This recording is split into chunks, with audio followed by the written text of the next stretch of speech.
শ্রীমদ্ভাগবত। ওম নমো ভগবতে বাসুদেবায়। শ্রীমদ্ভাগবত সপ্তম স্কন্ধ ষষ্ঠ অধ্যায়। ষষ্ঠে প্রহ্লাদ তত্ত্ববাণী অসুর বাଳକଙ୍କୁ ଭଣି। ପ୍ରହ୍ଲାଦ ଉବାଚ ଶୁଣ ହେ ଅସୁର ବାଳକେ, ଯେ ବିଦ୍ୟା ସାର ନର ଲୋକେ। ଆହେ ବୟସ୍ୟ ତୁମ୍ଭେ ଦେଖ, ମୃତ୍ୟୁ ଅଧୀନ ଜୀବଲୋକ। ମାୟା କ୍ରୀଡ଼ାରେ ଭୋଳ ହୋଇ, ଜ୍ଞାନ ତୁମ୍ଭର ଦେହେ ନାହିଁ। ବାଳୁତ ଯୁବା ବୃଦ୍ଧ ଦେହି, କେବେ ହେ ମୃତ୍ୟୁ ନ ତରଇ। ଏ ଭାବ ଚିତ୍ତେ ଯେ ଚିନ୍ତନ୍ତି, ଅନ୍ତେ ସେ କୈବଲ୍ୟ ଲଭନ୍ତି। ଯେବେ ଅଶେଷ ଗ୍ରନ୍ଥ ପଢ଼ି, ଆତ୍ମାର ଗତି ପଥ ହୁଡ଼ି।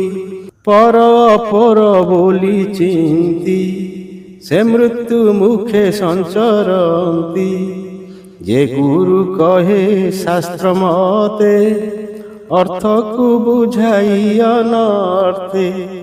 ଅଜ୍ଞାନ ନିଦ୍ରା ତା ବଚନେ, ନ ଭାଙ୍ଗେ ଶାସ୍ତ୍ର ଅନୁମାନେ। ସେ ଗୁରୁ ବାକ୍যେ କାର୍ଯ୍ୟ କିସ, ନିଷ୍ଫଳ ତାର ଉପଦେଶ। ଆତ୍ମ ଶରୀର ଉଦ୍ଧାରଣେ, ନ କହେ ଅଜ୍ଞାନ କାରଣେ। ଏ ଘେନି ଆତ୍ମଜ୍ଞାନୀ ଯେତେ, ଯତ୍ନ କରନ୍ତି ଆତ୍ମା ହିତେ। ଏଣୁ ଅଜ୍ଞାନୀଙ୍କ ବଚନ, ନ ମାନେ ଆତ୍ମଜ୍ଞାନୀ ଜନ। ଅଜ୍ଞାନୀ ଅଜ୍ଞାନ ଦେଖାଏ, ଅନ୍ଧକୁ ଅନ୍ଧ ଯେହ୍ନେ ବାହେ। ଜ୍ଞାନୀର ଶତ୍ରୁ ମିତ୍ର ନାହିଁ, ନିତ୍ୟ ଉଦାସୀ ପଣେ ଥାଇ। ଜନ୍ତୁର କର୍ମର ଆୟତେ, ସମ୍ପଦ ବିପଦ ଯୁଗତେ। ଏ ମାୟାମୟ ଗୁହବାସେ, ପ୍ରାଣୀ ଯନ୍ତ୍ରିତ ମୋହ ପାଶେ। ମନର ଚରଣେ ସାଙ୍କୋଳି, ଏଣୁ ନ ପାରେ ପ୍ରାଣୀ ଚଳି। ଏ ମାୟା ବନ୍ଧ ଯାବଚନେ, ତୁଟଇ ଜ୍ଞାନ ଅନୁମାନେ। ସେ ଗୁରୁ ବଚନ ପ୍ରମାଣି, ତେବେ ସଂସାରୁ ତରେ ପ୍ରାଣୀ। ବ୍ୟର୍ଥେ କ୍ରୀଡ଼ା ନିତ୍ୟ ଚିନ୍ତି, ଆୟୁଷ କ୍ଷୟ ନ ଜାଣନ୍ତି। ଏମନ୍ତେ ଅସୁରଙ୍କୁ ଚାହିଁ, ସେ ପ୍ରହ୍ଲାଦ ଦୟା ବହି। କହଇ ଭାଗବତ ଧର୍ମ, ଯେଣେ ତୁଟଇ ଭବ ଭ୍ରମ। ଶୁଣ ବାଳକେ ମୋ ବଚନ, ସଂସାରେ ଯେବା ବୁଦ୍ଧ ଜନ। କୁମାର କାଳୁ ଭକ୍ତି ଭରେ, ଶରୀର ନିତ୍ୟ ବିଚାରେ। ମନୁଷ୍ୟ ଶରୀର ଦୁର୍ଲଭ, ଏଣୁ ଗୋବିନ୍ଦେ କର ଭାବ। ଯେ ହରି ସର୍ବଜୀବ ଦେହେ, ଆତ୍ମା ସୁହୃଦ ପ୍ରିୟ ପ୍ରାୟେ। ବସଇ ଈଶ୍ୱର ସ୍ୱଭାବେ, ଏଣୁ ଭଜିବ ଆତ୍ମଲାଭେ। ଏ ସୁଖ ଦୁଃଖ ଦେହ ଯୋଗେ, କର୍ମର ବଳେ ତାହା ଲଭେ। ତେଣେ ନ କରି ପ୍ରତ୍ୟାଶ, ନିରତେ ହୋଇବ ସନ୍ତୋଷ। ଦେଖ ଆୟୁଷ ଏ ଶରୀରେ, ଛିଦ୍ର ଘଟର ପ୍ରାୟ ଝରେ। ଏଣୁ ମୁକୁନ୍ଦ ପାଦ ଯୁଗେ, ନିରତେ ଭଜ ମନ ଯୋଗେ। ମରଣ ନିତ୍ୟ ସନ୍ନିହିତ, ତା ମୁଖେ ନ ପଡ଼ ଯନ୍ତ୍ରିତ। ଯାବତ ସୁସ୍ଥ ଏ ଶରୀର, ବୃଦ୍ଧ ଅବସ୍ଥା ଅଛି ଦୂର, ଯାବତ ଏ ଦୁର୍ଲଭ ଦେହେ, ଇନ୍ଦ୍ରିୟ ଶକ୍ତି ନଷ୍ଟ ନୋହେ, ଯାବତ ଜୀବନ ଏ ଦେହେ, କାଳର ବଳେ କ୍ଷୟ ନୋହେ, ତାବତ ଆତ୍ମା ନିସ୍ତାରଣେ, ଯତ୍ନ କରିବ ଅନୁକ୍ଷଣେ, ତେବେ ଆତ୍ମାର ହିତ କରେ, ଦୁର୍ଲଭ ମାନବ ଶରୀରେ, ଏ ଜ୍ଞାନ ନ ବୁଝି ଯେହେଳେ, ବୋଲେ ସାଧିବି ବୃଦ୍ଧ କାଳେ, ଗୃହେ ଲାଗିଲେ ଅଗ୍ନି ଜେହ୍ନେ, ଉଦ୍ୟମକୁ ପରଖ ନନେ, ହେମନ୍ତ ଅଜ୍ଞାନୀଙ୍କ ମତି, କେବେ ହେ ସୁଖ ନ ଲଭନ୍ତି, ସ୍ୱଭାବେ ଅଳପ ଆୟୁଷ, ଜୀବର ସତେକ ବରଷ, ଯେବେ ଅଜ୍ଞାନ ପଣେ ଥାଇ, ଅନ୍ଧ ତମରେ କ୍ଷୟ ଯାଇ, ସ୍ୱଭାବେ ରାତ୍ରେ ନିଦ୍ରା କାଳେ, ଅର୍ଦ୍ଧ ଆୟୁଷ ଯାଏ ହେଳେ, ବାଳକ ପୌଗଣ୍ଡ କୈଶୋରେ, ବିଂଶ ବରଷ ତହୁଁ ହରେ, କାଳର ସ୍ୱଭାବ ଏମନ୍ତ, କ୍ରୀଡ଼ା ବିନୋଦେ କରେ ଗ୍ରସ୍ତ, ପୁଣ ବିଂଶତି ବୃଦ୍ଧେ ଯାଇ, ବଞ୍ଚଇ ଅସମର୍ଥ ହୋଇ, ଅପରେ ଦେୟ ବାର ହଇ, ତା ଗୃହ ବନ୍ଧେ ପାଶୋରଇ, ଗୃହ ବନ୍ଧନେ ବନ୍ଦୀ ହୋଇ, ଆତ୍ମା ଉଧରି ନ ପାରଇ, ଅତି ଯନ୍ତ୍ରିତ ସ୍ନେହ ପାଶେ, ଦୁର୍ଜୟ ଇନ୍ଦ୍ରିୟ বিলাসে, অর্থ অর্জনে অবিরতে, লোভ বড়ই তার চিতে, প্রাণ অধিক স্নেহ ভরে, সে তৃষ্ণা কেবা তেজি পারে, যে ধন অর্থে বিকে প্রাণ, তাহার কাহি পরিত্রাণ, তস্কর পণে চোরি করে, সেবা করই যাই পরে, বইতে বসি বণিবারে, অগাধ সিন্ধু লোভে তরে, নিরতে গৃহ বন্ধে বঞ্চে,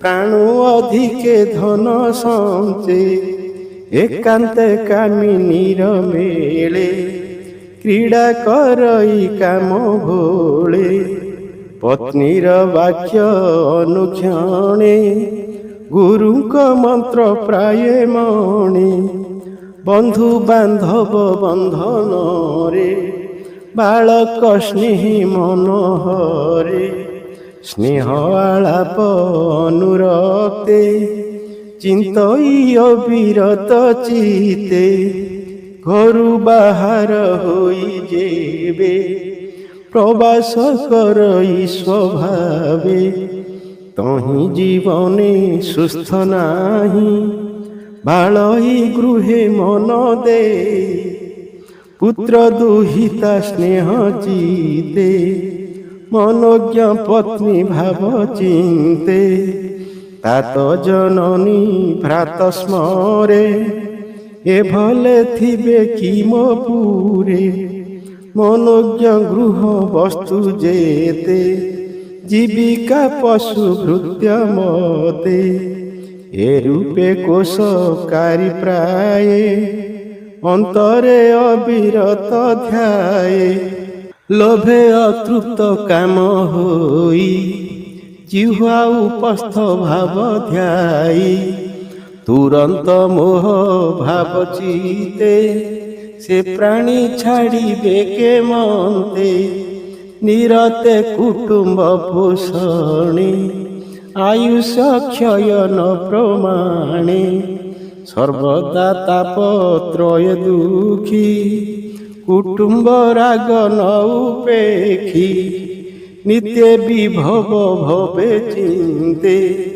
কামে জড়িত বিরতে পণ্ডিত প্রায়ে সর্বজাণে আত্মার গতি ন প্রমাণে যে ফল ইহ পরলোকে তা পুଣି জানে শাস্ত্র মুখে কুটুম্বী পণে গৃহ করে ক্রীড়া বিনোদে সে বিহরে কুটুম্বগ্রস্ত যাকু করে উভয় লোকুন নিস্তরে বিভিন্ন আত্মা পরভাবী কাম সংকল্পে অনুরাগী বিমূঢ় মতি ভাবে ভ্রমে ଅନ୍ତେ ପଡ଼ଇ ଘୋର ତମେ ତୁମ୍ଭେ ସକଳେ ଏହା ଜାଣି ଆତ୍ମାର ହିତ ମନେ ଗୁଣି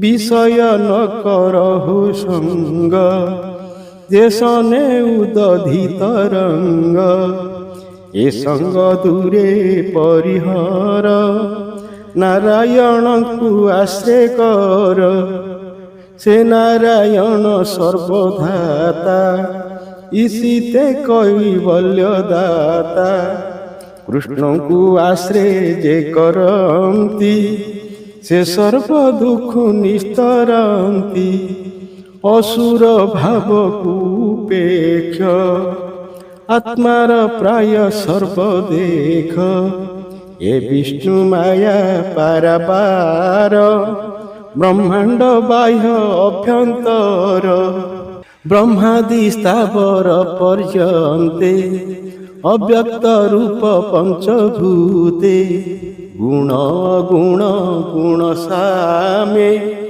ଏ ଆଦି ସର୍ବ ଘଟେ ରମେ ବସଇ ଏକ ଆତ୍ମା ହରି ଭୁଞ୍ଜେ ଅବ୍ୟୟ ରୂପ ଧରି ଆତ୍ମା ସ୍ୱରୂପେ ସର୍ବଦେହେ ଦୃଶ୍ୟ ଅଦୃଶ୍ୟ ଭାବେ ରହେ ନିର୍ଦ୍ଦେଶ ଅନିର୍ଦ୍ଦେଶ ମତେ କଳିକେ ପାରିବ ଜଗତେ କେବଳ ଆନନ୍ଦାନୁଭବେ ଅଶେଷ ଦେହେ ସର୍ବଜୀବେ ବାହ୍ୟ ଅନ୍ତରେ ବ୍ୟାପୀ ରହେ ଐଶ୍ୱର୍ଯ୍ୟ ଗୁଣ ସଙ୍ଗେ ବহে ଏ ଘେନି ସର୍ବଭୂତେ ସାର ପ୍ରାଣୀ ବିଷয়ে ଦୟା କର ସୁହୃଦ ଭାବ ଧର ଚିତେ ହରିଙ୍କି ଲଭିବ ଯେ ମନ୍ତେ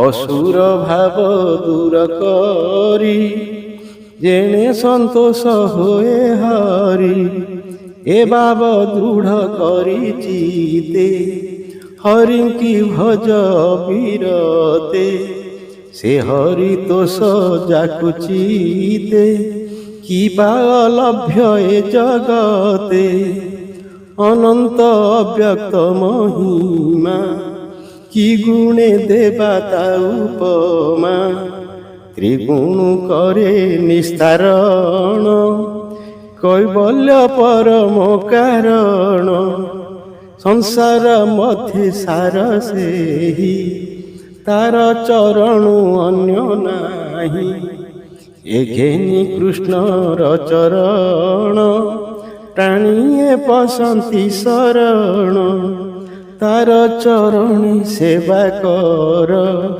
ଏ ବିଷ୍ଣୁ ମାୟାରୁ ନିସ୍ତର ଧର୍ମାର୍ଥ କାମ ବେଦ ମତେ ଏ ତିନି ବର୍ଗର ପ୍ରାପତେ ସାଧନ କରି ସମଦମ ଯଜ୍ଞାଦି ନାନାବିଧ କର୍ମ ସତ୍ୟ ବଚନ ବେଦବାଣୀ ଏଥେ ସଂସାର ତରେ ପ୍ରାଣୀ ନାନା ପ୍ରକାରେ ପୁଣ୍ୟଦାୟୀ ଯେ ହରି ପାଦେ ସମର୍ପଇ ଧନ୍ୟତା ଶରୀର ଧାରଣ ସେ ଲଭେ ପରମ କାରଣ ନିର୍ମଳ ଦୁର୍ଲଭ ଏ ଜ୍ଞାନ ନିଗମ ସାର ଅନୁପମ ନାରଦ ମୁନିଙ୍କ ଅଗ୍ରତେ ସୁପୁଣ୍ୟ ବଦରିକା ତୀର୍ଥେ ତପ ଆଚରି ଅନୁକ୍ଷଣ ଅଛନ୍ତି ନର ନାରାୟଣ। ନାରଦ ମୁନି ଶୁଦ୍ଧ ଚେତା ପୁଛିଲେ ହରି ଗୁଣ ଗାଥା। ସେ ନାରାୟଣ ଶୁଦ୍ଧ ଭାବେ ଯେ ବାଣୀ ବିବିଧ ପ୍ରସ୍ତାବେ। ନାରଦ ମୁନିଙ୍କ ସନ୍ତୋଷେ କହିଲେ ଜ୍ଞାନ ଉପଦେଶେ। କୃଷ୍ଣର ପାଦ ପଦ୍ମ ଧୂଳି ସାନନ୍ଦ ମନେ ଅଙ୍ଗେ ବୋଳି। ସଂସାରେ ଅକିଞ୍ଚନ ଜନେ ଯାହା ଭାବନ୍ତି ଶୁଦ୍ଧ ମନେ। ପୂର୍ବେ ମୁଁ ନାରଦଙ୍କ ବାଣୀ ମାତାର ଗର୍ଭେ ଥାଇ ଶୁଣି। ଏ ବାଣୀ ଭାଗବତ କଥା ଶୁଣନ୍ତେ ତୁଟେ ଭବ ବ୍ୟଥା। ଭାବେ କହିଲି ତୁମ୍ଭ ଆଗେ ହରିଚରିତ ଅନୁରାଗେ। ହେମନ୍ତେ ପ୍ରହ୍ଲାଦ ବାଣୀ ଭାବେ ଅସୁର ପୁତ୍ରେ ଶୁଣି। ବୋଲନ୍ତି ପ୍ରହ୍ଲାଦ ଆଗେ ତୁଲ୍ୟ ବୟସ ଅନୁରାଗେ। ଶୁଣ ହେ ନୃପତି କୁମାର ଆମ୍ଭେ ଯେ ସଙ୍ଗତେ ତୋହର। ତୋହର ଭିନ୍ନ ଗୁରୁ ନାହିଁ ଏ ବିଦ୍ୟା ସମ୍ପାଦିଲୁ କାହିଁ। ଏ ଗୁରୁ ପୁତ୍ରଙ୍କ ଚରଣେ ଆମ୍ଭେ ଯେ ସେବୁ ଅନୁକ୍ଷଣେ। ତାହାଙ୍କ ଉପଦେଶ ଜାଣୁ ତୁ ଏକା କେମନ୍ତେ ବଖାଣୁ। ତୁହି ତ ବାଳକ ବେଭାରେ ନିରତେ ଥାଉ ଅନ୍ତପୁରେ। ସ୍ୱଭାବେ ସ୍ତ୍ରୀଙ୍କ ମନ୍ଦିର ଦେବଦାନବେ ଅଗୋଚର। ତହିଁ ଭିତରେ ଥାଉ ତୁହି ମହତ ସଙ୍ଗ ତୋର ନାହିଁ। ତେଣୁ ସଂଶୟ ଆମ୍ଭ ମନ ନିହାର ବଳେ ଯେହ୍ନେ ଦିନ। ତୋହର ପାଦେ ନମସ୍କାର ସଂଶୟ ଛେଦ ତୁ ଆମ୍ଭର। ଏମନ୍ତେ ଅସୁର ବାଳକେ ତାର ସମୀପ ଏକେ କେ।